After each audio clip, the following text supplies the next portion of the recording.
ফেলানি দাস জীর্ণ শীর্ণ একটা মেয়ে, কাজ করে খায়, বিয়ে দিবে বাবা, ওই বিয়ের জন্য দেশে আসছে, তাকে মেরে কাঁটাতারে ঝুলায় রাখলো।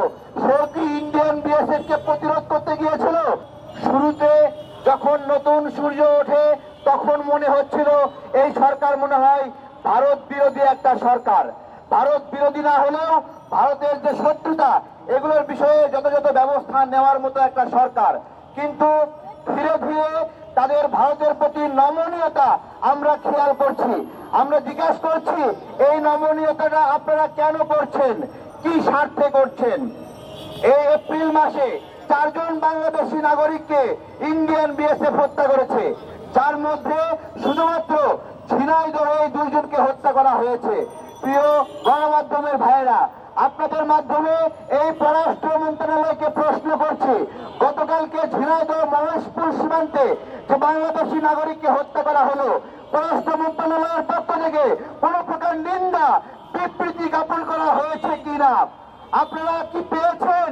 আপনারা বলবেন আপনারা পেয়েছেন কিনা। আমরা পাইনি, আমরা দেখিনি। সেই কারণেই আজকে আমরা পররাষ্ট্র মন্ত্রণালয়ের গেটে দাঁড়িয়েছি যে তোমরা কি স্বার্থে বাংলাদেশি নাগরিক হত্যা করার পরেও কোন ধরনের নিন্দা প্রতিবাদ জ্ঞাপন করলা না।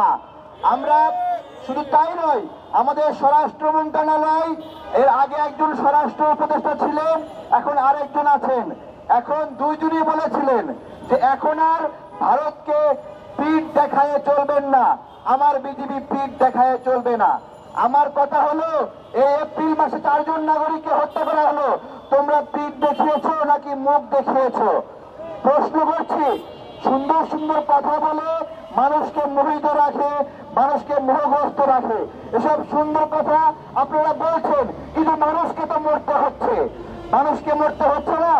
ইন্ডিয়ান বিএসএফ বলে তারা আত্মরক্ষার্থে গুলি করেছে। আমার কথা, এ পর্যন্ত গত 10 বছরে 27 জন শিশুকে তারা গুলি করে হত্যা করেছে।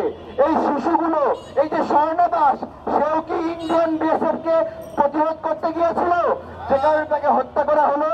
ফেলানি দাস জীর্ণ শীর্ণ একটা মেয়ে, কাজ করে খায়, বিয়ে দিবে বাবা, ওই বিয়ের জন্য দেশে আসছে, তাকে মেরে কাঁটাতারে ঝুলায় রাখলো। সেও কি ইন্ডিয়ান বিএসএফ কে প্রতিরোধ করতে গিয়েছিল? সেও কি মাদক ব্যবসা করতে গিয়েছিল? প্রিয় ভাইয়েরা, বাংলাদেশ বিশ্বের একমাত্র সীমান্ত যেখানে বিরামহীন ভাবে বছরের পরে বছর ইন্ডিয়ান বিএসএফ আমাদেরকে গুলি করে হত্যা করছে।